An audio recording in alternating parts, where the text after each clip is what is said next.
साचा. लेखन आणि सादरीकरण मंजिरी कारेकर. वैशाली खिडकीतून सारखी सारखी वाकून पाहत होती. 6:30 वाजून गेले तरी श्रीकांतचा पत्ता नव्हता. वैतागत तिने चहासाठी आधण ठेवलं. आल्याचा एकच तुकडा उरला होता. वरवंट्याने ती तो ठेचायला गेली तोच तो तुकडा उडून कुठेतरी जाऊन पडला. आधीच तिचा जीव वैतागलेला होता आणि त्यात आणखीन वैताग. आल्याच्या तुकड्याने कुठेतरी उडी मारली होती. शी बाबा, आता चहात काय घालू? आमच्या रावसाहेबांना तर आल्याचा चहा लागतो. चहात आलं नसेल तर म्हणतील, वैशू तुझा हातचा चहा म्हणजे अमृत, पण आलं नसेल ना तर मजा येत नाही. आलं संपायच्या आधीच भरून का ठेवत नाहीस? आता त्याच्यासाठीच तर म्हटलं होतं ना, जरा लवकर किमान वेळेवर या, म्हणजे थोड्या भाज्या फळं घेऊन येता येईल. पण 6:40 झाले तरी यांचा पत्ता नाही. तेवढ्यात प्रेम टेनिस बॅटवर काहीतरी उडवत टक टक असा आवाज करत आत आला. आई, आता काही क्षणांपूर्वीच एक गंमत झाली. अगं, मी आणि मीनू बाहेर टेबलावर टेबल टेनिस खेळत होतो. मीनूने एवढ्या जोरात बॉल मारला, कुठे गेला काय माहीत, पण कुठून तरी आमच्या टेबलावर हा आल्याचा तुकडा पडला. त्यानेच खेळतोय बघ मी. वैशालीने रागाने मागे वळून पाहिलं. तो तिचाच आल्याचा तुकडा होता. मूर्खा, माझ्याच हातून तो खिडकीतून उडाला. आता टाकून देतो. वैशाली असं म्हणताच प्रेमने तो आल्याचा तुकडा निरखून पाहिला. अगं, टाकायचा कशाला? चहात वापर ना. गप रे मूर्खा, दुनियाभर फिरून आलाय तो. आता चहात घालू होय? तू जा इथून, नाहीतर त्या आल्याच्या तुकड्याच्या ऐवजी तुला चांगला ठेचते. निमूटपणे तो आल्याचा तुकडा तसाच ठेवत प्रेम अभ्यासासाठी निघून गेला. आल्याच्या ऐवजी मग तिने वेलची कुटून टाकली. श्रीकांत आत येत म्हणाले, वा, चहाचा काय सुरेख सुगंध आला. म्हणतात ना, माणूस जिभेच्या आधी डोळ्याने पदार्थ खात असतो, पण ते अर्ध सत्य. मी तर म्हणतो, तो सुगंधानेच तो पदार्थ आधी खात असतो. वैशू, आज चहाबरोबर 2 खारी पण दे. जाम भूक लागली आहे. तिने चहा गाळला आणि बशीत 2 खारी घेऊन टेबलावर चहाचा कप आणि खारीची बशी आदळली. आज बायकोचा रागरंग नेहमीसारखा नाही हे श्रीकांतरावांच्या लक्षात आलं. प्रेमला कोपऱ्याने ढोसत त्याने विचारलं, आज वातावरण तापलेलं दिसतंय, तू काही केलंस का?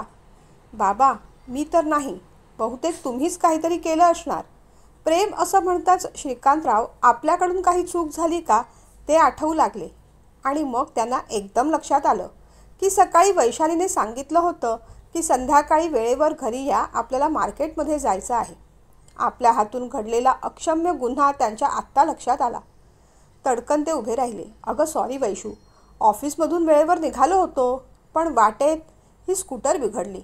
मग तसंच गॅरेजमध्ये पंप्याकडे नेऊन दिली. पण सांगतो तुला, पंप्या इतका हुशार आहे ना, 10 मिनिटात त्याने स्कूटर रिपेअर करून दिली. चल, आता तुला जिकडे पाहिजे तिकडे घेऊन जातो. जे म्हणशील ते घेऊन देतो. चहात खारी बुडवत श्रीकांतराव हसत हसत म्हणाले. वैशाली आधीच खूप भडकली होती. श्रीकांत, मला तुमच्या या वागण्याचा खरोखर कंटाळा आलेला आहे. आपल्या लग्नाला 15 वर्ष झाली, पण या 15 वर्षात तुम्ही कुठलीही हौसमौस केलेली नाही. कुठे 4 दिवस फिरायला घेऊन गेला नाहीत की कोणता दागिना केला नाही. घरात मी मर मरायचं, पण तुम्हाला कसली पर्वा नाही. कुठे जायचं म्हटलं की ती खटारा स्कूटर बाहेर काढाल. कितीदा म्हटलं, ती स्कूटर विकून टाका, भंगारात काढून टाका तिला. आता 1 रुपयाचा उपयोग नाही तिचा. झालाच तर डोक्याला त्रास आणि खर्चच आहे. पण समजावून ऐकतंय कोण? तुम्ही आणि ती खाड खाड आवाज करणारी स्कूटर. बायकोपेक्षा तुमचा तिच्यावरच जास्त जीव आहे. मेली अगदी सवतीसारखी माझ्या डोक्यावर मिऱ्या वाटते. वैशू, तुझे हे सगळे डायलॉग्स मला आता माहिती आहे. पण बायको, या स्कूटरमुळेच आपली कितीतरी कामं सुलभतेने होतात. अगं, जशी असेल तशी असेल, पण कितीतरी सामान, जड वस्तू आपण या स्कूटरवरूनच आणल्या आहेत ना. आणि किती पटकन कुठेही पोहोचता येतं. यावर्षी तर मी तिला रंगसुद्धा काढून घेणार आहे. मग बघ कशी नव्यासारखी होईल. चुलीत घालावं तुमची स्कूटर. कधीही योग्य ठिकाणी योग्य वेळेवर पोचत नाही. वैतागत वैशाली म्हणाली. असं नाही या वैशू, गरज लागेल तेव्हा या स्कूटरनेच मला साथ दिलेली आहे. बरं, जाऊ देत. आता बोलण्यात वेळ घालवला तर अंधार होईल. आपल्याला भाजी घेऊन यायची आहे ना. चल लवकर तयार हो. आजी आजोबांना जेवायला कधी बोलवणार आहेस? श्रीकांतने विचारलं. सांगते आधी चला. पटापट फ्रेश होऊन मग श्रीकांत आणि वैशाली स्कूटरवरून भाजी मार्केटमध्ये गेले. वाटेत मध्ये मध्ये दोघांच्या गप्पा चालल्या होत्या. तू सांगितलं नाहीस, आजी आजोबांना जेवायला कधी बोलवणार आहेस? श्रीकांतनी पुन्हा तोच प्रश्न विचारला. या रविवारी बोलवेन असं म्हणते. आजोबांना अळूवड्या आवडतात, तेव्हा थोडी अळूची पानं घ्यायची आहेत आणि आजींसाठी गुलाबजामुनचं पाकीट. भाजी मार्केटमध्ये हव्या तेवढ्या भाज्या घेऊन आणि गुलाबजामुनचं पाकीट घेऊन दोघेही स्कूटरवर बसले. आजी आजोबा जात आहेत ना, ते खरंच खूप वाईट वाटते हो, वैशाली म्हणाली.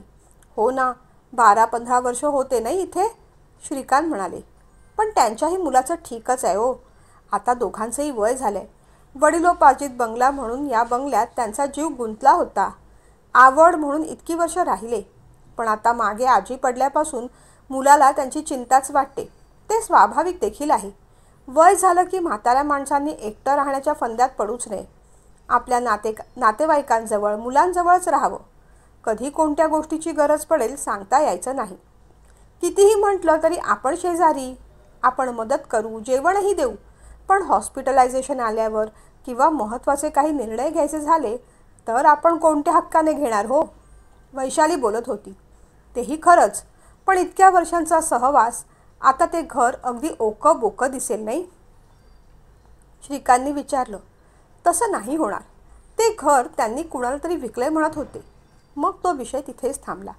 आजी आजोबांसाठी वैशालीने कपडे घेतले. त्या दोघांच्या आवडीचं जेवण केलं आणि रविवारी संध्याकाळी आजी आजोबा जेवायला आले. आजोबा, तुमच्या आवडीच्या अळूवड्या केल्यात बरं, आणि आजी, तुम्हाला आवडतात म्हणून जामून देखील केले आहेत. पोटभर जेवा. पुन्हा अशी संधी आता आम्हाला मिळणार नाही. वैशाली असं म्हणताच दोघांच्या डोळ्यात पाणी आलं. हे काय वैशू, जेवताना हा विषय कशाला काढलास? आजी आजोबांना बघ कसं गहीवरून आलं, श्रीकांत म्हणाले. सॉरी आजी आजोबा, तुम्हाला दुखवायचं नव्हतं. पण खरंच आम्ही तुम्हाला खूप मिस करू. कधी काही लागलं तर हक्काने तुमच्याकडे येत होतो. आणि प्रेमला तर तुमचा किती लळा लागला होता. कधी काही छान केलं तर तुम्ही कौतुकाची थाप द्यायचात आणि कधी काही चुकलं तर प्रेमाने समजावून देखील सांगायचात. खरंच रक्ताचं नातं नसतानासुद्धा आयुष्यात अशी माणसं भेटणं म्हणजे नशीब असतं. पण जेव्हा जेव्हा इथे याल तेव्हा तेव्हा आपल्या या घरी राहायला यायचं बरं, वैशाली म्हणाली. हो गं बाळा, तुम्ही तिघांनी सुद्धा आम्हाला किती जीव लावलाय. खरं तर आम्ही म्हातारी माणसं. कधी काही अडलं नडलं तर तुम्हाला हाक मारायचो. सकाळ संध्याकाळ तुझ्या हातचं आयतं जेवायला मिळायचं. आता तुझ्या हातची चव आम्ही सुद्धा मिस करणार आहोत. आयतं का म्हणता आजी? प्रत्येक महिन्याला मी नको नको म्हणत असताना त्या जेवणाचे सुद्धा आग्रहाने पैसे दिलेत तुम्ही. आणि मी सुद्धा तुमचा मान राखून ते पैसे ठेवले ना. पण आता रोज सकाळ संध्याकाळ त्या डब्यांना सुद्धा तुमची आठवण येईल बघा. आता माझ्या या इवल्याशा खिडकीतून तुमच्या फ्रेंच विंडोकडे पाहताना मलाच फार एकटं एकटं वाटेल, वैशाली म्हणाली. अगं नाही होणार तसं. ज्यांना हा बंगला विकला आहे ना, ती सुद्धा तुमच्यासारखीच तरुण मंडळी आहेत. मला तर वाटतं ती मुलगी तुझ्याच वयाची असेल, नाही का हो? आजीने आजोबांकडे पाहत विचारलं. साधारण तेवढीच असेल, पण आपली वैशाली म्हणजे साक्षात लक्ष्मीचं रूप आहे. अन्नपूर्णा आहे. ती मुलगी मला थोडी मॉडर्नच वाटली. आजोबा असं म्हणतात सगळेजण हसले. जेवण झालं आणि मग निरोपाचा क्षण आला. आजी आजोबांना नमस्कार करून वैशालीने त्यांना कपडे दिले. अगं हे सगळं करायची काय गरज होती, आजी म्हणाल्या. असू दे ना आजी, फार काही करता आलंच नाही, वैशाली म्हणाली. आजीने मग त्यांच्या पर्समधून एक डबी काढली आणि ती वैशालीच्या हातावर ठेवली. यात काय आहे आजी, कौतुकाने वैशालीने विचारलं. उघडून तर पहा. वैशालीने मग ती डबी उघडून पाहिली तर त्यात सोन्याचे कानातले होते. बापरे आजी, हे मी घेऊ नाही शकत. हे सोन्याचे आहेत. वैशाली असं म्हणताच ती डबी तिच्या हातावर दाबत आजी म्हणाल्या. आजी म्हणतेस ना, मग त्याच हक्काने देते, माझी आठवण म्हणून. एवढ्या वर्षात तू माझ्यासाठी काही कमी केलं नाहीस. त्या प्रेमाच्या मायेच्या हक्कानेच देते, नाही म्हणायचं नाही. वैशाली नको नको म्हणत असताना त्यांनी ती डबी तिच्या हातावर ठेवली. सोन्याची एवढी महागडी वस्तू घेताना वैशालीला कसं तरीच वाटलं. ती पटकन बोलून गेली. आजी, तुम्ही एवढी सोन्याची वस्तू दिली, त्या मानाने आम्हाला काहीच करता आलं नाही हो. तिच्या पाठीवर हात ठेवत आजीने मग तिला समजावलं. बेटा, भेटवस्तू ही भेटवस्तू असते. ती सोन्याची असेल किंवा कापसाची, त्यामागच्या भावना महत्त्वाच्या असतात. आपण आजी आजोबांना खूप काही मोठी वस्तू देऊ शकलो नाही याची खंत तुझ्या चेहऱ्यावर स्पष्ट दिसते, म्हणून काहीतरी समजावते तुला. हे बघ, आपल्याकडे जे आहे आणि जसं आहे तसं आपण राहत असतो, वागत असतो. आपल्या परिस्थितीची कधीही लाज बाळगायची नसते. आहे त्या परिस्थितीत आनंदाने राहायचं. त्यातून आपल्याला इतरांसाठी जे करता येईल, स्वतःसाठी जे करता येईल ते आनंदाने करायचं. पण म्हणून कोणतीही खंत, चिंता, वाईट वाटून घ्यायचं नाही. लोकांना काय, दोन्ही बाजूने बोलायची सवय असते. आपण आपल्या मतांवर, आपल्या मूल्यांवर, तत्वांवर ठाम राहायचं. तू आपलीच आहेस म्हणून तुला सांगते, श्रीकांत खूप गुणी आहेत. त्यांचं मन दुखवायचं नाही. दोघांनी एकमेकांना सांभाळून घ्यायचं. परमेश्वराने जे दिलंय त्यात समाधानी राहायचं. अगं, आपल्या आपल्या राहण्याचा, वागण्याचा, स्वभावाचा एक साचा असतो.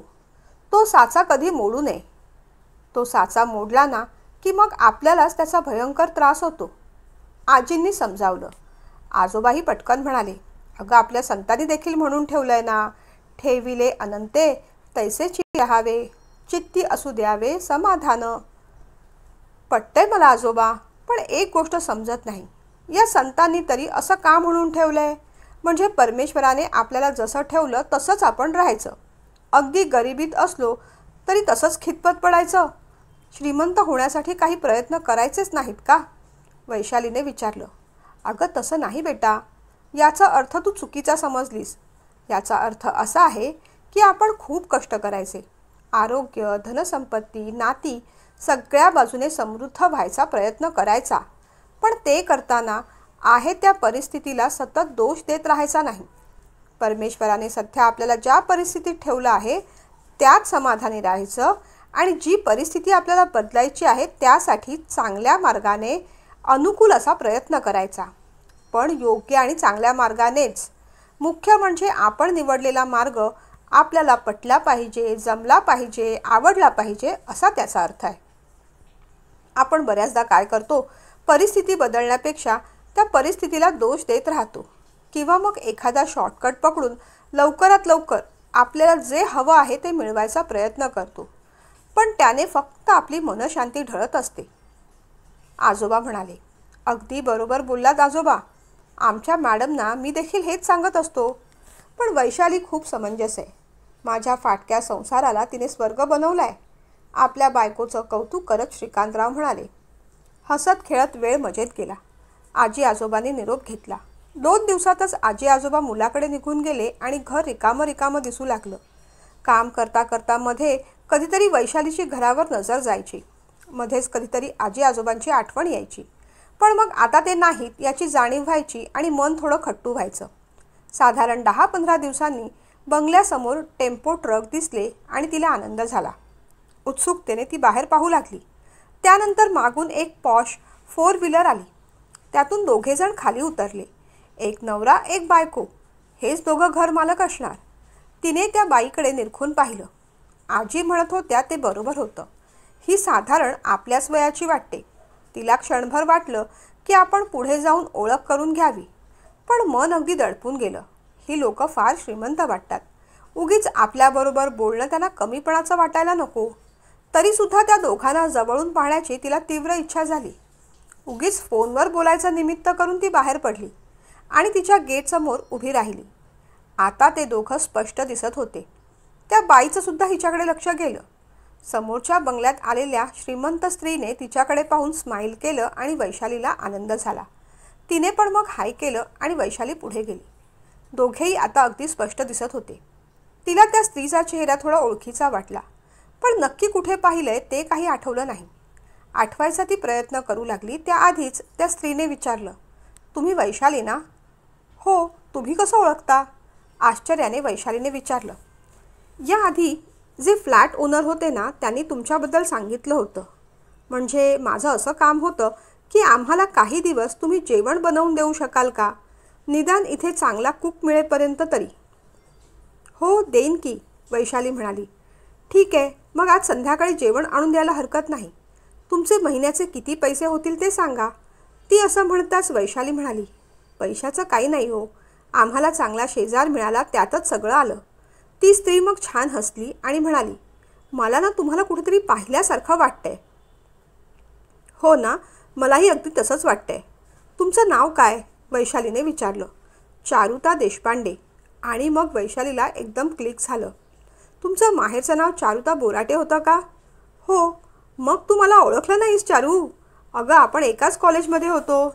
मी वैशाली बारहाटे. चारुताला पण मग आता तिची ओळख पटली. दोघी मैत्रिणींना एकमेकांना भेटल्याचा आनंद झाला. चारुताने मग तिच्या मिस्टरांशी ओळख करून दिली. मी काय म्हणते, तुम्ही दोघं फ्रेश होऊन या आणि घरीच या जेवायला. वैशाली म्हणाली, अगं नको, इथे जवळपास हॉटेल असेल ना, आम्ही पाहतो. अगं हॉटेलमध्ये कशाला? घरचं छान ताजं जेवण मिळेल तुम्हाला. या दोघंही. वैशालीने खूप आग्रह केल्यानंतर चारुता आणि तिचे मिस्टर वैशालीकडे जेवायला गेले. चारुताचा स्वभाव अजिबात बदलला नव्हता. कॉलेजमध्ये होती तशीच मनमोकळेपणाने ती वागत होती. तिच्या वागण्या बोलण्यात एक रुबाब ऐट असला तरीही वैशालीला तिने आपल्या बोलण्या वागण्यातून कधीच कमीपणा दाखवला नाही. खरं सांगू वैशू, मला स्वप्नातही वाटलं नव्हतं की माझी कोणी मैत्रीण मला शेजारी म्हणून लाभेल. आता आपण दोघी खूप मजा करूया. पिकनिक, पार्टी, नुसती धमाल करूया. अगं पण तुला डब्याचं विचारलं म्हणून राग तर नाही ना आला? ते ॲक्च्युली त्या आजींनी सांगितलं होतं ना, तू जेवण छान बनवतेस म्हणून तुला विचारलं. चारुता म्हणाली, अगं नाही, राग कशाला? जेवण बनवायला आवडतं मला. इतरांनासुद्धा बनवून द्यायला आवडतं. आजी आजोबांनी उगीच माझं जास्त कौतुक केलं असणार.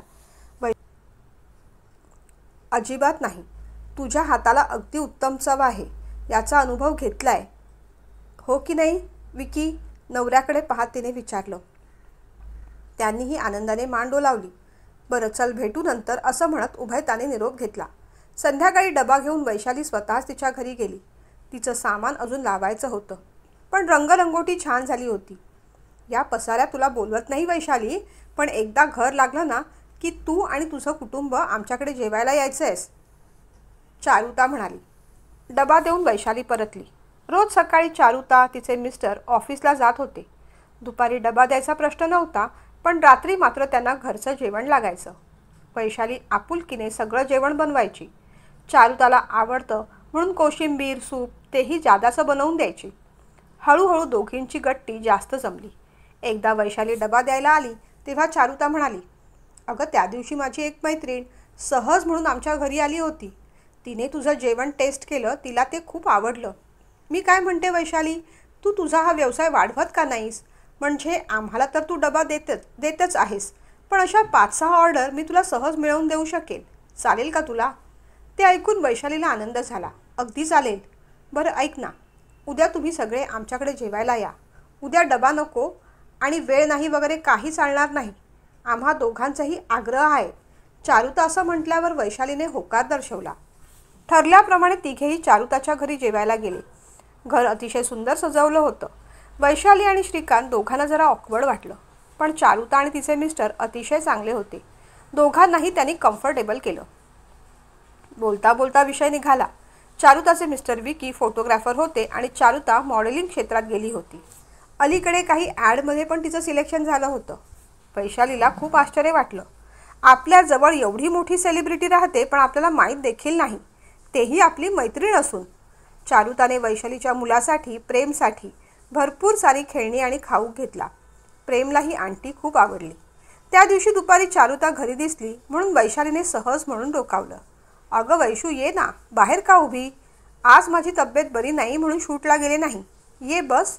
दुपारचा वेळ फ्री असल्यामुळे वैशालीला थोड्या गप्पा मारता आल्या. खरंच चारुता, मला की नाही तुझा अभिमान वाटतो. किती कॉन्फिडंट आहेस तू. कॅमेरासमोर अशीच वावरत असेल नाही? काय गं, ते शूटिंग वगैरे खूप कठीण असतं का? एवढे कॅमेरे, लाईट्स, भीतीच वाटत असेल नाही? भाबडेपणाने वैशालीने विचारलं. तशी चारुता हसली. केव्हा तरी ये ना बघायला. केव्हा कशाला, उद्याच ये. असंही उद्या थोडा वेळात शूटिंग असणार आहे माझं. अगं नको नको, मला बरीच कामं असतात, वैशाली म्हणाली. एक दिवस रुटीनच्या बाहेर वागलीस तर काही बिघडत नाही, चारुताने समजावलं. हो नाही करता करता वैशाली तयार झाली. रात्री तिने श्रीकांतला सुद्धा ही गोष्ट सांगितली. मजा आहे बाबा, तुमची मैत्रीणच मॉडेल आहे म्हटल्यानंतर काय पाहायला नको. पण संध्याकाळी परत येशील ना लवकर? प्रेम शाळेतून परत येईल ना म्हणून विचारलं, श्रीकांत म्हणाले. हो, तोपर्यंत येईन नक्की. शूटिंग पाहायचं म्हणून वैशाली खूप एक्सायटेड होती. तिने छानपैकी ड्रेस घातला आणि तयार होऊन ती चारुताकडे गेली. चारुताचे मिस्टर आधीच निघून गेले होते.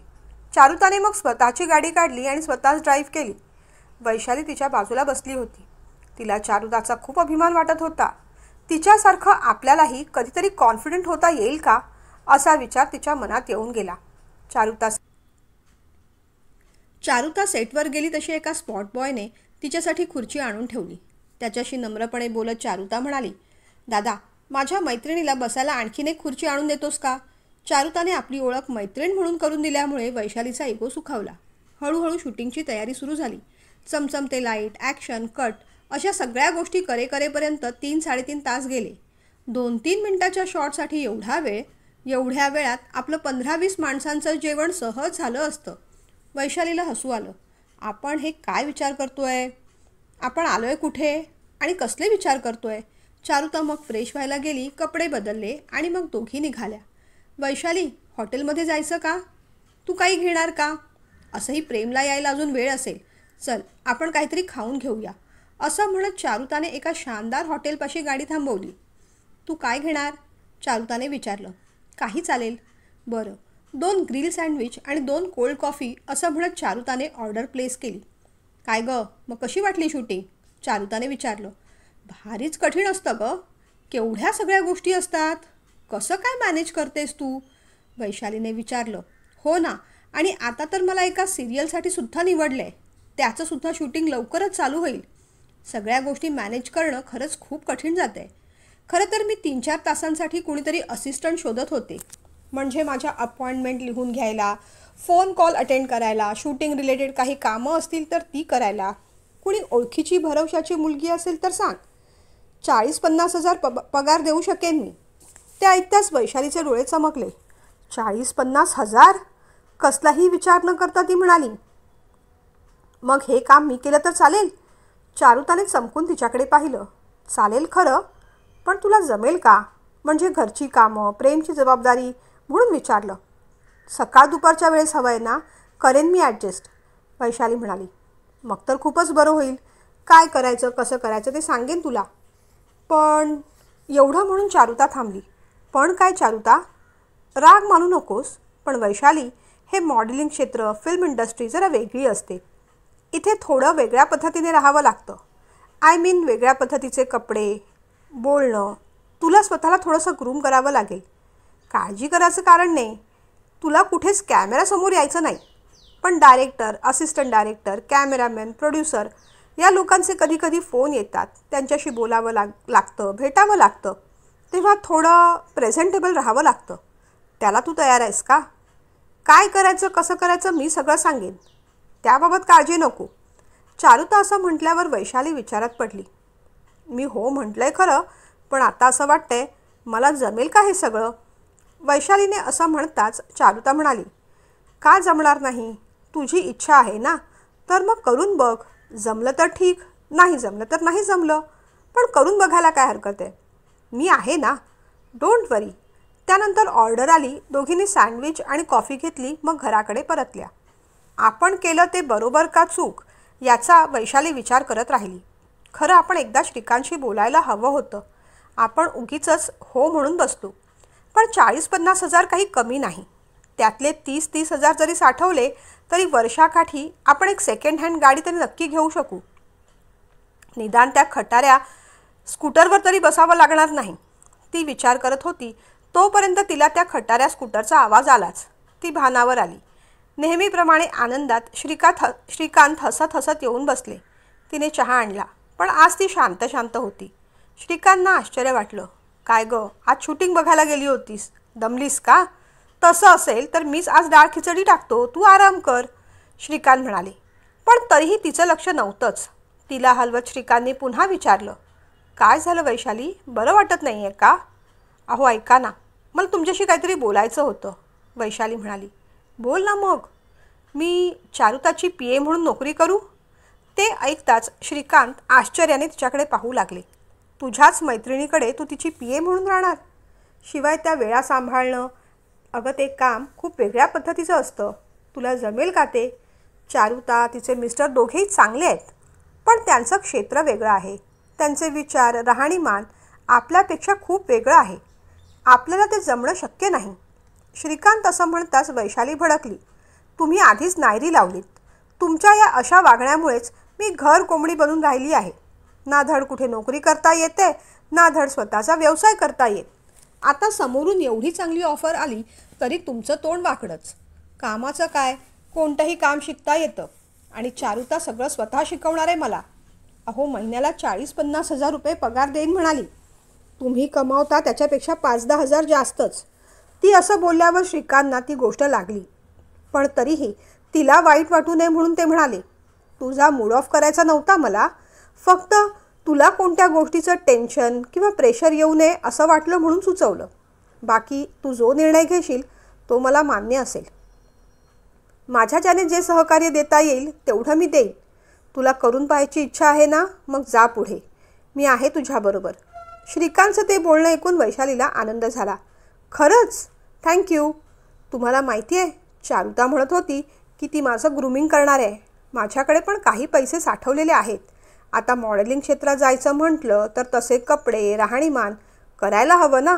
तसं चारुता म्हणाली आहे, तुला काही कॅमेरासमोर जायचं नाही, पण बड्या लोकांची मीटिंग तर करावी लागेल. काय बोलायचं, कसं बोलायचं हे सगळं ती मला शिकवणार आहे, वैशाली सांगत होती. इच्छा नसूनसुद्धा श्रीकांत हसून तिला प्रत्युत्तर देत होते. दुसऱ्या दिवशी सकाळी 10-10:30 वाजता चारुताने तिला तिच्या घरी बोलावलं. हे बघ, आज मी माझ्या पार्लर गर्लला माझ्यासाठी इथे बोलावलेलंच आहे. ती तुझाही मेकओव्हर करून देईल. वैशालीच्या चेहऱ्यावर टेन्शन आलं. बहुतेक चारुताला ते समजलं. वैशाली, पैशाची काळजी करू नकोस गं. तू माझी मैत्रीण आहेस आणि आता माझी PA. आता तुला बदलणं हे माझं कर्तव्य आहे. चारुताने मग काही ऑनलाईन कपडे तिला दाखवले. काही मिनी स्कर्ट, काही वन पीस. वैशालीला सगळंच अनकम्फर्टेबल वाटत होतं. त्यातल्या त्यात एक लॉंग मिडी तिने निवडला. एकदम असं बदलता येत नाही. मलासुद्धा प्रॅक्टिस करावी लागली. पण हळूहळू आपण या वातावरणाला सुद्धा ॲडजस्ट होतो अगं. आपली ध्येय क्लिअर असली ना की मग कोणत्याच गोष्टीचा त्रास होत नाही. आजकाल पैसा, नाव, स्टेटस या सगळ्या गोष्टी महत्त्वाच्या असतात. निदान माझ्यासाठी तरी आहेत. हे सगळं असलं तरच समाजात आपल्याला किंमत असते. लवकरात लवकर जास्त पैसा कमवण्याची इंडस्ट्री हीच आहे. तू एकदा का इथे आलीस ना, मग बघ तूही कशी बदलशील. चारुता बोलत होती. गप्पा चालू असतानाच पार्लरवाली आली. तिच्याबरोबर तिच्या 2 असिस्टंट्स आल्या. चारुताने पार्लरवालीबरोबर वैशालीची ओळख करून दिली. यांचा एकदम मस्तपैकी मेकओव्हर करून द्यायचा आहे आणि माझं सगळंच करायचं आहे. Haircut, waxing, facial, bleach, pedicure, manicure, everything. Okay madam, असं म्हणत पार्लरवालीने कामाला सुरुवात केली. वैशालीकडे पाहत ती म्हणाली, आपण आयब्रो आणि हेअरकटपासून सुरुवात करूया, मग फेशियल आणि ब्लीच. वैशाली गोंधळली. टेन्शन घेण्यासारखं काही नाही वैशाली. रुचा, हिचे केस फार लहान करू नकोस. बटरफ्लाय कट कर, पण थोडा मोठाच ठेव, म्हणजे तिला ऑकवर्ड वाटणार नाही. बाकी आयब्रोज, फेशियल हे तर नॉर्मल असतं डिअर. चारुताने धीर दिल्यावर वैशाली तयार झाली. केसांवर जशी कात्री फिरवली तसं तिच्या काळजात धस्स झालं. पण जेव्हा हेअरकट झाला तेव्हा तिचं रूप तिलाच ओळखता आलं नाही. संध्याकाळी तिचं ते रूप पाहून श्रीकांत आणि प्रेमसुद्धा आश्चर्यचकित झाले, पण दोघांनीही तिचं कौतुक केलं. ती खरंच छान दिसत होती. जेवताना वैशालीने प्रेमला समजावलं, प्रेम, आता की नाही आई नवीन जॉब करणार आहे. हे डबे बनवायचं वगैरे काम आता ती बंद करणार आहे. म्हणूनच तर डबे माळ्यावर टाकून दिलेत. नवीन जॉबमध्ये आईला जास्त पैसे मिळतील. प्रेमसाठी छान छान खेळणीसुद्धा घेऊन येईल ती.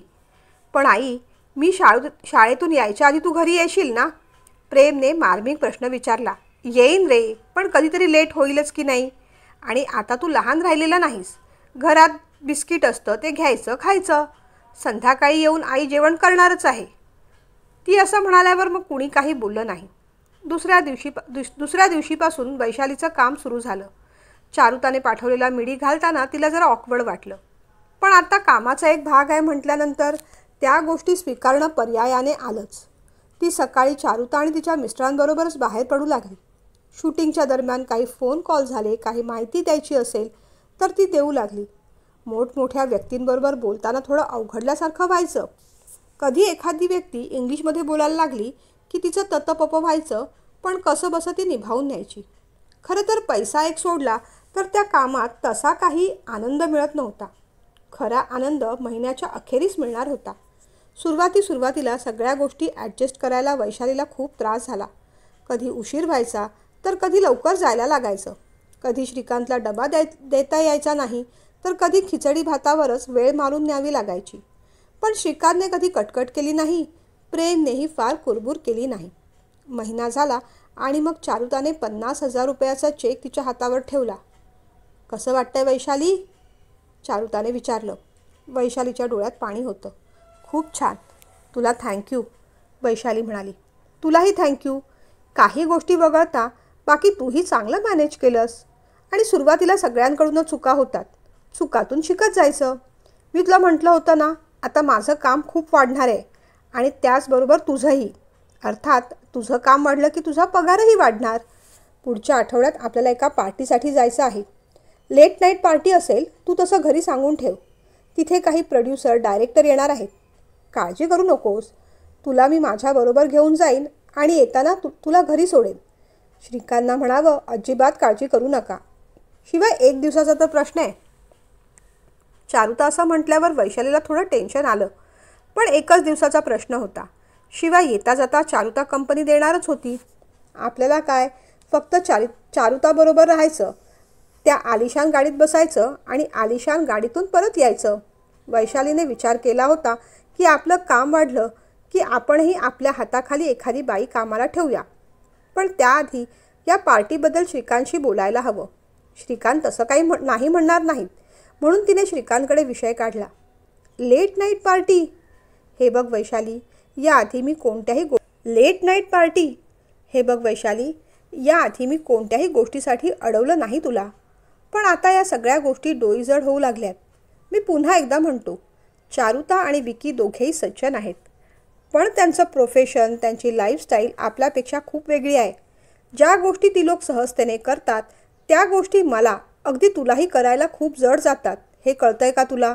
जे कपडे चारुता सहजपणे घालून मिरवू शकते ते घातल्यावर तुला किती अनकम्फर्टेबल होतं हे जाणवतंय का तुला?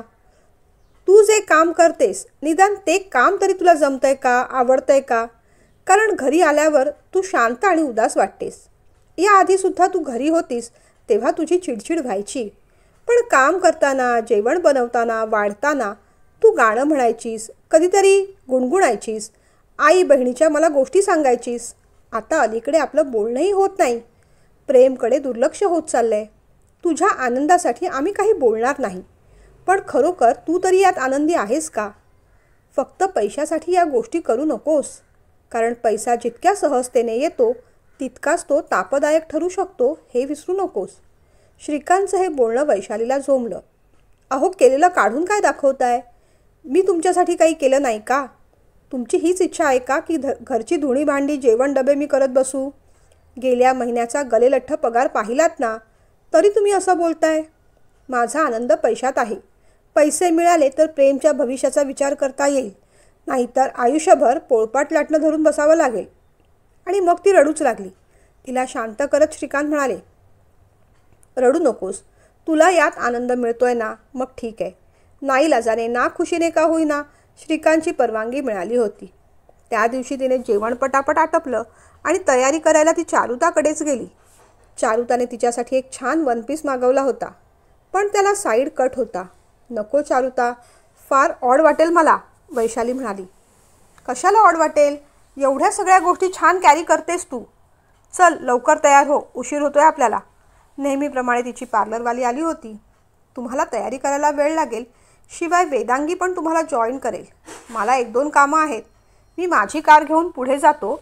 माझा ड्रायव्हर तुम्हाला पिकअप करायला येईल, विकी म्हणाले. वैशाली, आपण रेडी होऊन निघूया. माझी एक मैत्रीण वेदांगीसुद्धा आपल्याबरोबर येणार आहे.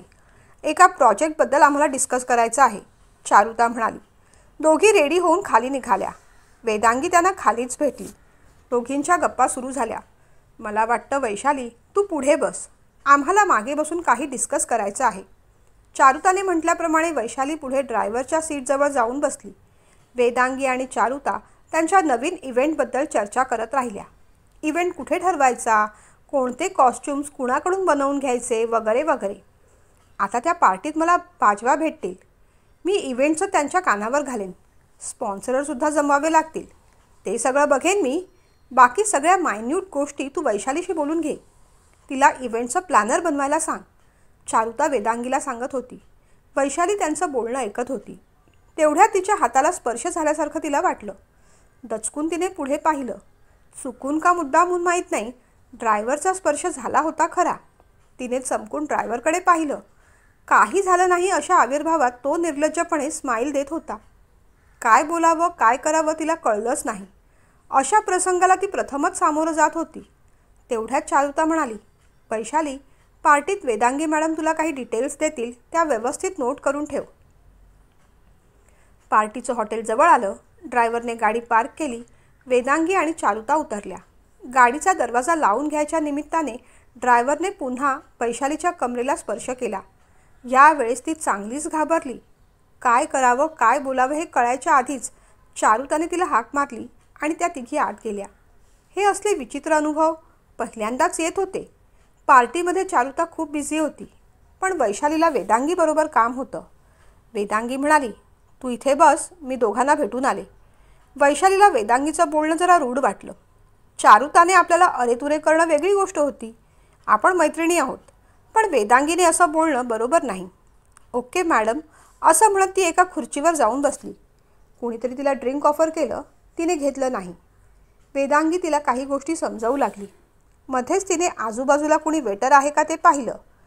कुणी दिसत नाही पाहून वेदांगी वैशालीला म्हणाली, जरा तिथून काउंटरवर जाऊन मला स्टार्टर्स घेऊन ये ना. अगं जा पटकन. हो नाही म्हणायच्या आधीच वेदांगी तिच्यावर पुन्हा खेक असली. मग निमूटपणे वैशाली उठली आणि प्लेटमधून काही स्टार्टर्स घेऊन वेदांगीकडे घेऊन आली. मगाशी झालेला ड्रायव्हरचा प्रसंग आणि आता वेदांगीने केलेला अपमान या सगळ्या गोष्टी तिला पुन्हा पुन्हा आठवत होत्या. वेदांगी काय बोलतेय, काय नोट करून घ्यायचंय याकडे तिचं लक्षच नव्हतं. वेदांगीने तिला चांगलंच झापलं. बावळट आहेस का तू? चारुता कसं काय सहन करते तुला? जाऊ दे, मी तिच्याशीच बोलेन नंतर, असं म्हणत वेदांगी उठली आणि पार्टीतल्या तिच्या मित्रमैत्रिणींना जॉईन झाली. चारुता कुणाकुणाशी बोलण्यामध्ये बिझी होती. तेवढ्यात कुणीतरी अर्धवयीन माणूस तिच्या बाजूला येऊन बसला. हाय, तुला ओळखलं नाही? इंडस्ट्रीमध्ये नवीन आहेस का? बोलता बोलता तो तिच्या अधिक जवळ येत होता. ती मागे मागे होत होती. नाही, मी या इंडस्ट्रीमधली नाही. चारुता मॅडमची पी आहे मी. पण तू तर मॉडेल वाटतेस, डोळे मिचकावत तो म्हणाला. एखाद्या सिरियलमध्ये एखादा रोल पाहिजे असेल तर छोटा मोठा रोल देऊन टाकतो, पण त्यासाठी छोटी मोठी भेटसुद्धा द्यावी लागेल.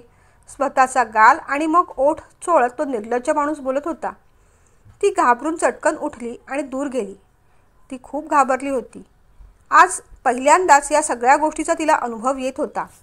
काही गोष्टी आपल्याला उशिरा कळतात, काही कळल्यासारख्या वाटतात, पण आपण दुर्लक्ष करतो. आपलंही असंच झालं की काय? गलेलठ्ठ पगार हातात येईल म्हणून काही गोष्टींकडे आपण डोळेझाक केली का? पण आता मात्र सगळं अंगलट येईल. चारुताचं बोलणं कधी संपतं याची ती वाट पाहत होती. चारुताचं बोलणं जसं झालं तशी ती पटकन तिच्याकडे गेली आणि म्हणाली, चारुता, मला बरं वाटत नाही आहे, आपण निघूया का? चारुताने आश्चर्याने तिच्याकडे पाहिलं. वेडी आहेस का? अजून पार्टी सुरू देखील झालेली नाही. काही प्रोड्युसर, डायरेक्टर, ॲक्टर सगळ्यांच्या भेटी घ्यायच्या आहेत. निघायला निदान 2-2:30 तरी वाजतील. वैशालीने घड्याळ पाहिलं. आता तर नुसते 11:30 वाजले होते. अजून 2-2.5 तास इथे घालवायचं म्हणजे तिच्या जीवावर आलं. मला खरंच बरं वाटत नाही आहे गं. ती असं म्हणताच चारुताचा चेहरा एकदम कडवट झाला. पण या सगळ्या गोष्टी तुला आधीच कळायला हव्या होत्या. बरं वाटत नव्हतं तर मग आलीस कशाला? एनिवेज, आता मी ड्रायव्हरला सांगते तुला सोडायला. चारुता असं म्हणताच वैशालीला तो मगासचा प्रसंग आठवला. ड्रायव्हरच्या त्या घाणेरड्या स्पर्शाची तिला पुन्हा एकदा शिसारी वाटली. नको नको, जाईन मी एकटी, असं म्हणत ती निघू लागली. यावेळेस चारुताने पण फार काही फोर्स केला नाही. तिला तिच्या कमिटमेंट्स होत्या. वैशाली गेटकडे आली. तिथल्या सिक्युरिटीने म्हटलं, मॅडम, तुम्ही एकदा बाहेर गेलात तर पुन्हा तुम्हाला आत येणार नाही, कारण तुमचा पास तुम्हाला इथे सबमिट करून बाहेर जावं लागेल. वैशालीला बाहेरचा काळा मिट्ट अंधार पाहून भीती वाटली, पण आता तिथे थांबणं शक्य नव्हतं. ती निमूटपणे बाहेर आली. बाहेर सगळ्या आलिशान गाड्या पार्क केल्या होत्या, पण आलिशान हॉटेलच्या बाहेरचा रस्ता मात्र सामसूम होता. कोणती टॅक्सी मिळते का ते ती पाहू लागली. आजूबाजूला एखादी तुरळक जाणारी टॅक्सी, बाईकवर फिरणारी टगी मुलं. ती बावरली, पुढे आली. तोच कोणीतरी एका माणसाने शिट्टी मारली आणि काहीतरी अंगविक्षेप केले. काहीतरी घाणेरडं तो पुटपुटला. तिला पुन्हा एकदा भीती वाटली. सहज तिची आपल्या ड्रेसकडे नजर गेली. अतिशय सुंदर दिसत असला तरी तो आतल्या पार्टीसाठी योग्य होता, बाहेरच्या रस्त्यासाठी नव्हे हे तिला जाणवलं. ती जसजशी पुढे चालत होती तसतसं तो माणूस तिच्या मागे मागे येऊ लागला. अशा वेळेस आरडाओरडा करायचा असतो हे माहीत असूनसुद्धा तिच्या तोंडातून शब्द फुटत नव्हता, कारण हे असले प्रसंग कधी ओढवलेच नव्हते. 11, 11:30 वाजता बाहेर एकटीने कुठे जायचा प्रसंग तिच्यावर आलाच नव्हता. रात्री कधी गावी प्रवास केला तरी श्रीकांत बरोबर असायचे. अगदी बस एसटीमध्ये सुद्धा तिला कुणाचाही धक्का लागू नये याची ते काळजी घ्यायचे. तिला श्रीकांतच्या आठवणीने रडू कोसळलं. तो माणूस तिच्या मागे मागे येत होता. तो तिच्याजवळ येणार तेवढ्यात ती किंचाळली, खबरदार, त्याला ती गोष्ट अनपेक्षित असावी. आणि मग तो रस्ता बदलून जाऊ लागला. पण इथे चालणं किंवा थांबणं सेफ नाही हे तिला कळलंच होतं. ती पुन्हा मागे गेली. त्याच हॉटेलच्या खाली उभं राहून हिम्मत करून मग तिने श्रीकांतला फोन केला. ते बहुतेक झोपेत होते. श्रीकांत, मी लोकेशन पाठवते, प्लीज मला न्यायला याल का तुम्ही? काहीतरी गडबड झाली ही गोष्ट श्रीकांतच्या लक्षात आली. बरं बरं, आलो मी, काळजी करू नकोस. त्यांनी आपली स्कूटर बाहेर काढली. प्रेमला आतून दरवाजा लावून घ्यायला सांगितलं आणि 15-20 मिनिटात ते दिलेल्या लोकेशनवर म्हणजे त्या हॉटेलवर पोहोचले.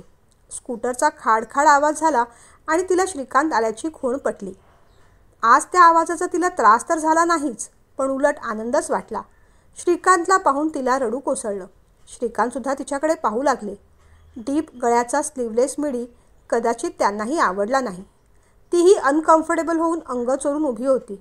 रात्रीची वेळ असल्यामुळे गार वारा होता. आपल्या अंगावरचं जॅकेट काढून श्रीकांतने तिच्याकडे दिलं. तिने ते जॅकेट चढवलं. स्कूटरवर मागे बसली. हॉटेलमध्ये जॅकेट चढवलं. स्कूटरवर मागे बसली. हॉटेलमध्ये पार्क केलेल्या आलिशान गाड्या भरभर मागे पडत होत्या आणि नवऱ्याच्या खटाऱ्या वाटणाऱ्या स्कूटरवरून ती तिच्या घरी सुखरूप परत चालली होती. रात्री कोणी काही बोललं नाही. दुसऱ्या दिवशी तिने माळ्यावर टाकलेले जेवणाचे डबे खाली काढले. काय झालं होतं नेमकं? श्रीकांतने विचारलं. काही नाही. काही होण्याच्या आधीच सावरलं. नाही जमलं, नाही पटलं, नाही आवडलं, ती म्हणाली. खरं सांगते श्रीकांत, काही गोष्टी काही अनुभवातून गेल्यानंतरच कळतात. एखादी गोष्ट आपल्यासाठी योग्य नाही किंवा आपण त्या गोष्टीसाठी योग्य नाही हे समजायलासुद्धा त्या अनुभवातून जावं लागतं. चारुता तुझ्याबरोबर वाईट वागली का? श्रीकांतने विचारलं. अजिबात नाही. ती वाईट वागली नाही. ती वाईट नाही. तिचं क्षेत्रही वाईट नाही. फक्त तिला ते क्षेत्र जमलं, मला जमलं नाही. त्यात तिने यश मिळवलं आणि मला मात्र एक गोष्ट कळली की मी चुकीच्या क्षेत्रात पडले. त्या क्षेत्रासाठी लागणारा अनुभव, आवड, कॉन्फिडन्स माझ्यात नाही. तो डेव्हलप करावा असंही मनापासून मला वाटलं नाही. मला पैसा हवा होता शॉर्टकटने. पण क्षेत्र कोणतंही असलं तरी तिथे तुमचं कौशल्य पणाला लागतंच. त्या क्षेत्रात आवश्यक असणारी मेहनत तुम्हाला घ्यावीच लागते. महिनाभर करून पाहिलं. जमेल असं वाटलं होतं, पण जमलं तर नाहीच, उलट त्रासच झाला. आपल्या जेवणाच्या डब्यांकडे बोट दाखवत ती म्हणाली, हे मला जमतं, आवडतं. माझा आनंद हा इथे, हाच माझा साचा. माझ्या हट्टापायी मी तुम्हाला दुखावलं, उद्धटपणे बोलले. क्षमा कराल ना मला? या प्रसंगाने मला खूप शहाणं केलं. मनाविरुद्ध, स्वभावाविरुद्ध, तत्वांविरुद्ध वागणं फार फार कठीण असतं. प्रत्येक व्यक्तीच्या स्वभावाचा एक साचा असतो. त्याने त्याप्रमाणे स्वतःला घडवायला हवं, बदलायला हवं. मोदकाच्या साच्यात करंजी कशी होईल? खरं तर कोणताही साचा वाईट नसतो, चुकीचाही नसतो. फक्त आपल्याला आपला साचा ओळखता यायला हवा. मनातल्या मनात श्रीकांत उद्गारले. खरंच, कधीकधी काही गोष्टी समजावूनही कळत नाही, तर कधीकधी न बोलता आपसूक कळून जातात. आणि मग श्रीकांत तिच्याकडे पाहून शांतपणे हसले.